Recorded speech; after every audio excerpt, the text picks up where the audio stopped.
שבוע טוב לכולם. בעזרת השם, היום אנחנו נעשה סיכום על כל מה שלמדנו עד היום. 4 סוגים של חפצים מסוימים. כלי שמלאכתו להיתר, כלי שמלאכתו לאיסור, מוקצה מחמת חסרון כיס, מוקצה מחמת גופו. כלי שמלאכתו להיתר, מותר לטלטל אותו ולהזיז אותו לכל צורך שהוא. בין לצורך הכלי עצמו, שלא ייגנב או שלא יישבר או משהו כזה. בין לצורכי, שאני רוצה לשבת על הכיסא, אני רוצה לשתות איתו, לעשות איתו את הפעולות הנדרשות.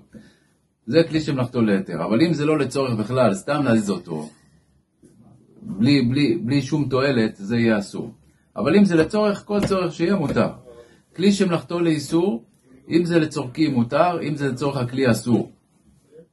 דהיינו, אם אני רוצה לשבת בכיסא והכלי הזה מפריע לי, או שאני רוצה לקחת את הכלי ולהשתמש איתו למלאכה שמותר לעשות בשבת, מותר לי, כמו שנביא דוגמאות בהמשך. אבל אם זה לצורך הכלי עצמו, יהיה אסור, שהוא לא יישבר, שהוא לא ייגנב, אסור. מוקצה מחמת חסרון כיס ומוקצה מחמת גופו, דינם שווה שאסור להזיז את החפץ בין לצורכי, בין לצורך הכלי עצמו. וזה החומרה שבהם.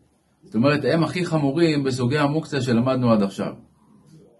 עכשיו, לפני שאנחנו, כי הרי במוקצה יש הרבה חפצים בעולם. אנחנו לא יכולים לפרט פה בשיעורים את כל הסוגים של החפצים, להגיד זה מה הדין שלו, זה מה הדין שלו, זה מה הדין שלו, זה מיליוני חפצים.